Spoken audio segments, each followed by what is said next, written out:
بسم اللہ الرحمن الرحیم۔ السلام علیکم ناظرین، میں رانا عسیر ہوں۔ 9 جولائی 2025 جمعرات کا دن، بہت بڑی بریکنگ نیوز جو اس وقت سامنے آ رہی ہے کہ بھارت کی جانب سے پاکستان پر خطرناک ترین سٹرائک کی پلاننگز کی جا رہی ہیں۔ نہ صرف پلاننگز بلکہ تیاریاں مکمل کر لی گئی ہیں۔ اگلے کچھ گھنٹوں کے اندر بھارت پاکستان پر کس قسم کی سٹرائک کرنے جا رہا ہے، کس قسم کے حملے کرنے جا رہا ہے، جس کو لے کر پاکستان کے دفاعی ادارے اس وقت مکمل طور پر ریڈ الرٹ پر جا چکے ہیں۔ سیکیورٹی ایڈوائزری جاری کر دی گئی ہے۔ یہ سیکیورٹی ایڈوائزری کیا ہے، بھارت کس قسم کی سٹرائکس لانچ کرنے جا رہا ہے، اور شاہینوں کے آنے کے بعد بھارت کی پتلون بھی گلی ہو چکی ہے۔ یہ بڑی امپورٹنٹ ڈیٹیلز ہیں۔ اس حملوں کی تفصیلات جو ہیں وہ میں نے آپ کے سامنے آج کے اس ویلاگ میں رکھنی ہے۔ اور پھر دوسری جانب جی ایچ کیو میں فیصلہ کن بیٹھک ہوئی اور یہ بڑی امپورٹنٹ کور کمانڈرز کانفرنس ہوئی ہے، اور اس کانفرنس کا اعلامیہ اور field marshal general Asim Munir جو ہیں انہوں نے دشمن کے آج پر خچے اڑا کر رکھ دیے ہیں، اور فوج کا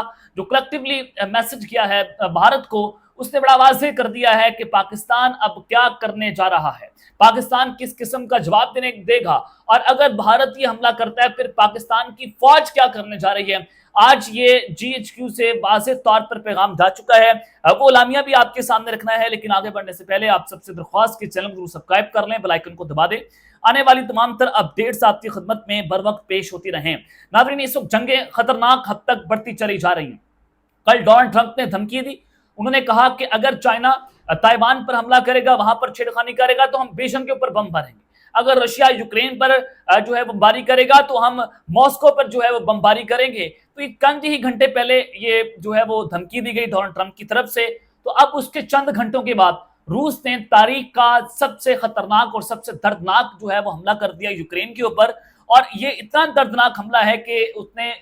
یوکرین کے دور و دیوار اس وقت ہلا کر رکھتی ہیں، اور کل تقریباً 400-500 ڈرونز کا جو ہے وہ رشیا نے استعمال کیا تھا۔ تو آج سی این این ورلڈ جو ہے وہ کیا کہہ رہا ہے کہ رشیا ڈرون سوام کی from all sides in apparent shift of ٹیکٹس، کہ جناب رشیا نے جو دارالحکومت کیو ہے یوکرین کا، اس کو چاروں اطراف سے گھیر لیا ہے، اس پر جو حملے کیے ہیں، اور اس کے حوالے سے جناب بی بی سی کہتا ہے کہ deadly new Russian drone and missile attack hits Kyiv, یعنی کہ خطرناک حد تک رشیا کے ڈرون اور میزائل جو ہیں وہ جناب کیو پر لگے ہیں، اور 18 میزائل اور 400 ڈرونز آج استعمال کیے گئے ہیں۔ زیلنسکی نے اس خبر کی تصدیق کر دی ہے۔ اب یہاں پر اسکندر میزائل استعمال کیے گئے، کروز میزائل استعمال کیے گئے، جس نے اس وقت یوکرین کو لرزا کر رکھ دیا، یعنی کہ جنگ جو ہے براہ راست دو بڑی سپر پاورز کے درمیان چھڑ گئی ہے، یعنی کہ امریکہ کی دھمکی کے بعد رشیا نے یوکرین پر حملہ کر دیا، اور اب یوکرین جو ہے وہ امریکہ سے لانگ رینج میزائل مانگ رہے ہیں، اور اگر لانگ رینج میزائل مانگتا ہے اور امریکہ ان کو دینے کو تیار ہو جاتا ہے، کیونکہ یوکرین کا ڈیفنس سسٹم تباہ و برباد ہو گیا، ان کے پاس میزائلوں کی کمی ہو گئی ہے، وہ اپنا ڈیفنس نہیں کر پا رہے، تو اب ظاہر ہے ان کی جنگ امریکہ نے لڑنی، اور چائنا وہاں سے اعلان کر چکا کہ جناب ہم اس خطے کے اندر روس کی شکست کو تسلیم نہیں کریں گے۔ تو اس پوری سچویشن میں ایک طرف چائنا اور رشیا، اور دوسری طرف نیٹو، یورپی یونین، اور پھر امریکہ اسرائیل جو ہے وہاں پر کھڑے ہوئے ہیں، تو جنگ خطرناک حد تک جو ہے وہ بڑھتی چلی جا رہی ہے۔ اب اسی طرح سے پاک بھارت جنگ جو ہے بڑی امپورٹنٹ، اور پھر کل میں نے آپ کو بتایا کہ کس طرح سے بھارت نے پاکستان کی جو خفیہ سیٹلائٹ امیجز جو ہیں وہ مبینہ طور پر اس کو شیئر کیا، اور اس میں آپ نے دیکھا کہ جو کہوٹا کا نیوکلیر پروگرام ہے، نیوکلیر فیسلٹی ہے، اس کی سیٹلائٹ امیج تھی، اور اس میں بھارت کی پاکستان کے اوپر الزام لگا رہا ہے کہ وہ پاکستان جو ہے وہ یورینیم کی انریچمنٹ بڑھا رہا ہے، اور وہاں پر پاکستان نیوکلیر ہتھیار نہیں بنا رہا ہے تاکہ وہ اپنا دفاع مزید مضبوط کر سکے۔ اب یہ بھارت کا الزام، جیسے اسرائیل اور امریکہ نے ایران کے اوپر الزام لگا کر ان کی ایٹمی تنصیبات پر اٹیک کیا تھا، بالکل اسی طرح اسرائیل جو ہے بھارت کا ایسے استعمال کر رہا ہے اور پاکستان پر یہ الزام لگا کر اسٹرائک کرنے کی جو ہے وہ سازشیں کر رہا ہے، یہ ناپاک سازشیں وہ تیار کر رہا ہے۔ آج ایک اور ناپاک سازش جو ہے بھارت کی طرف سے تیار ہوئی ہے، اگر آپ سن لیں کہ حکومتی اور دفاعی اور اداروں پر بھارتی سائبر حملوں کے خدشے کے پیش نظر سیکیورٹی ایڈوائزری جو ہے وہ جاری کر دی۔ اب بھارت جو ہے وہ دفاعی اداروں کے اوپر اور حکومتی ادارے جو ہیں وہاں پر سائبر حملے کرنے کی جو ہے پلاننگز کر رہا ہے۔ بھارتی ہیکرز پہلگام واقعے کی آڑ میں بھی حکومتی ڈیٹا حاصل کرنے کے لیے سرگرم ہو چکے ہیں۔ اب یعنی کہ بھارت جو ہے وہ پہلگام واقعے کی ڈیٹا لینا چاہتا ہے، اس کی آڑ میں وہ چاہتے ہیں ہیکرز جو ہیں پاکستان کے جو ہے وہ یہ ڈیٹا حاصل کیا جائے تاکہ پہلگام واقعہ پاکستان کے ساتھ جوڑنے کی سازش کی جائے۔ کابینہ ڈویژن نے سائبر سیکیورٹی ایڈوائزری میں کہا کہ وائرس ای میل، واٹس ایپ پیغامات سے مشکوک فائل کے ذریعے پھیلایا جاتا ہے، اور سائبر حملہ میلیور وائرس کی حامل مشکوک فائل پہلگام واقعے کے نام سے بھیجتے ہیں، اور یہ میلیور وائرس کے پاس رازداری سے ڈیوائس سے ڈیٹا اور تصویر اکٹھا کرنے کی صلاحیت ہے۔ ایڈوائزری میں نامعلوم ذرائع سے آنے والے ای میلز کو نہ کھولنا اور نظر انداز کرنے کی سفارش کی گئی ہے، اور ایڈوائزری کے مطابق کسی بھی اٹیچمنٹ کو کھولنے سے پہلے اینٹی وائرس سے اسکین کیا جائے اور مشکوک ای میل کی اطلاع فوری طور پر ادارے کی آئی ٹی ایڈمن کو دی جائے۔ یہ جناب ایڈوائزری جاری ہوئی ہے۔ بھارت پہلگام واقعے کے حوالے سے پاکستان پر یہ الزام عائد کرنے کی سازشیں کر رہے ہیں، لیکن ان کو دنیا میں سفارتی ناکامی کا سامنا کرنا پڑ رہا ہے، چاہے وہ برکس کا اجلاس ہو، چاہے وہ ایس یو سمٹ ہو، چاہے وہ اسی ہو، ہر جگہ کے اوپر بھارت جو ہے اس کو منہ کی کھانی پڑی ہے۔ اور اب دوسری جانب بھارت اس طرح کی پلاننگز کر رہا ہے۔ کل میں نے آپ کو بتایا کہ ایٹمی تنصیبات کے اوپر اور میرے منہ میں خاک، پاکستان کے ادارے جو ہیں وہ تیار ہیں، ہر طرح سے تیار ہیں بھارت کے اس ناپاک حملوں کا جواب دینے کے لیے، لیکن تیاریاں اور پلاننگز اسرائیل اور بھارت مل کر رہے ہیں۔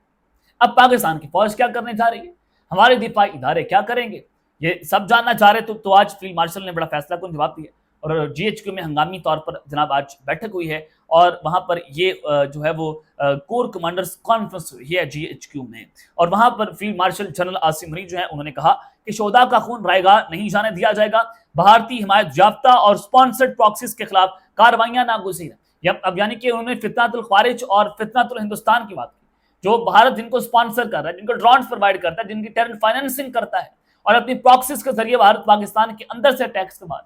اس حوالے سے جناب انہوں نے بات کی۔ اور فیلڈ مارشل عاصم منیع نے کہا کہ بھارت کی طرف سے دو طرفہ فوجی کشیدگی میں کسی تیسرے فریق کو شامل کرنا بھارت کی بلاک پالیٹکس کو فروغ دینے کی بے بنیاد کوشش ہے، اور اس حوالے سے انہوں نے کہا کہ کور کمانڈرز کانفرنس میں اس عزم کا بھی اظہار کیا گیا کہ بھارتی حمایت یافتہ سپانسرڈ کو ہم نے جڑ سے اکھاڑ کر پھینکنا ہے، اور پاکستان کی جو ہماری جو فورسز ہیں ان کی حالیہ کامیابیوں کا جائزہ بھی لیا گیا کہ جو ہم نے ان کے ٹھکانوں کو چن چن کر تباہ کیا، جن کو بھارت سپانسرڈ کر رہا تھا، دہشت گرد ہیں پاکستان کے میں جو پنپ رہے ہیں، جو مٹھی بھر عناصر ہیں، اس حوالے سے جو آپریشنز ہیں بلوچستان میں، کے پی کے میں، افغانستان کے بارڈر کے اوپر ان کی کامیابیوں کا جو ہے وہ جائزہ لیا گیا، اور یہاں پر یہ بھی کہا گیا کہ پاکستان کی عوام کا تحفظ اور سلامتی مسلح افواج کی اولین ترجیح ہے۔ فورم نے اس بات پر زور دیا کہ بھارتی حمایت یافتہ اور سپانسرڈ پراکسیز کے خلاف ہر سطح پر فیصلہ کن اور جامع کارروائیاں جاری رکھنے کا ارادہ رکھا گیا۔ اب آپ کو یہ بتاؤں کہ دیکھیں کہ یہ کوئی بھی جنگ ہو جس میں پاکستان پر یہ جنگ مسلط کرنے کی سازش کی جائے تو ہم صحافی جو ہیں وہ اپنے اداروں کے ساتھ کھڑے، میں بطور صحافی اپنے ادارے کے ساتھ کھڑا، لیکن جب آپ ہمارے اوپر الزام لگاتے ہیں کہ تم غدار، ہمارے یوٹیوب چینل جو ہیں وہ آپ بلاک کرنے کے لیے آپ نے یوٹیوب کو خط لکھ دیا، آپ نے دیکھا کہ پوری دنیا کے اندر یہ ٹاپ ٹرینڈ بن گیا ہے، رائٹرز جیسے ادارے، الجزیرہ، یعنی کہ پوری دنیا کے اندر جناب یہ لکھا جا رہا ہے کہ رانا عزیر اسپیچ جو یوٹیوب چینل ہے اس کو آرٹیکل 15A اور آرٹیکل 19 اور 19A کے خلاف ورزی کرتے ہوئے اس کو بنیادی انسانی حقوق سے محروم کیا جا رہا ہے۔ لیکن میں اپنی ادارے کے ساتھ کھڑا ہوں، کیونکہ بھارت کی جو ناپاک سازشیں ہو رہی ہیں، ہم کبھی بھی اپنے دشمن کے ساتھ جا کر نہیں کھڑے ہوں گے، ہم اس جنگ میں پاکستان کے ساتھ اور پاکستان کی فوج کے ساتھ، پاکستان کے اداروں کے ساتھ جو ہیں وہ کھڑے ہوئے ہیں۔ آج بیسیکلی یہ پیغام بھی دینا تھا، اور فورم کو جنگ کی بدلتی ہوئی نوعیت اور ابھرتے ہوئے خطرات کے پیش نظر پاک فوج کی حکمت عملی اور جدتوں کے بارے میں بھی بریف کیا گیا۔ اب یہ کہا گیا کہ پاک فضائیہ، پاک بحریہ کی قیادت کو بھی سراہا گیا، اور پہلگام واقعے میں واضح شکست کے بعد بھارت اب فتنہ الخوارج اور فتنۃ الہندوستان کی پراکسیز کے ذریعے اپنے مذموم ایجنڈے کو فروغ دینے کے لیے اب کوششیں کر رہا ہے۔ آئی ایس پی آر کے مطابق دورہ امریکہ کے دوران اعلیٰ سطحی امریکی قیادت کو پاکستان کا دو طرفہ معاملات، علاقائی اور بین الاقوامی امور پر پاکستان کا بامقصد موقف براہ راست پیش کیا گیا۔ فورم نے مشرق وسطیٰ اور ایران کی حالیہ پیش رفت کے تناظر میں داخلی اور خارجی سلامتی کے امور کا تفصیلی جائزہ لیا، جس میں طاقت کے استعمال کے بڑھتے ہوئے عالمی رجحان کی بحیثیت ایک ترجیحی پالیسی ٹول کے طور پر استعمال کرنے پر تشویش کا بھی اظہار کیا۔ فورم نے یہ بھی کہا کہ بدلتا رجحان پاکستان کے لیے نہ صرف خود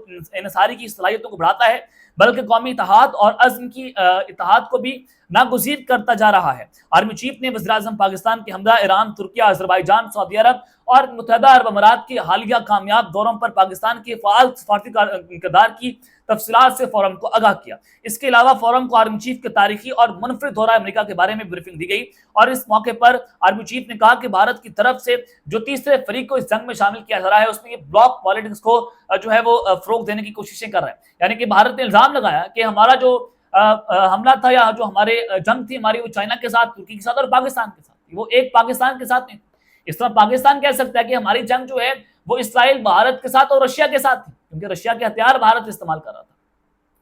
اسرائیلی میزائل بھارت پاکستان کے خلاف استعمال کر رہا تھا۔ تو اب لہٰذا یہ بتا دیا گیا ہے کہ اس بھونڈی کوشش کا مقصد بھارت کا خطے میں نیٹ سیکیورٹی پرووائڈر کے خود ساختہ کردار کو گمراہ طور پر پیش کرنا ہے اور بھارت کے ہر طرح سے ہم ان کا منہ توڑ جواب دیں گے، اور پاکستان کی جو فوج کی جو آپریشنل تیاریاں ہیں اس پر بھی مکمل اعتماد کا اظہار کیا گیا ہے۔ تو یہ یہاں سے آج کور کمانڈرز کانفرنس سے یہ فیصلہ ہو گیا اور یہ پیغام چلا گیا کہ پاکستان ہر طرح سے منہ توڑ جواب دینے کے لیے تیار ہے۔ اب تک کے لیے اتنا ہی، اپنا خیال رکھیے گا اور اس لنگا پہ لازمی ہے لکھنے لانے کے بعد پاکستان زندہ باد۔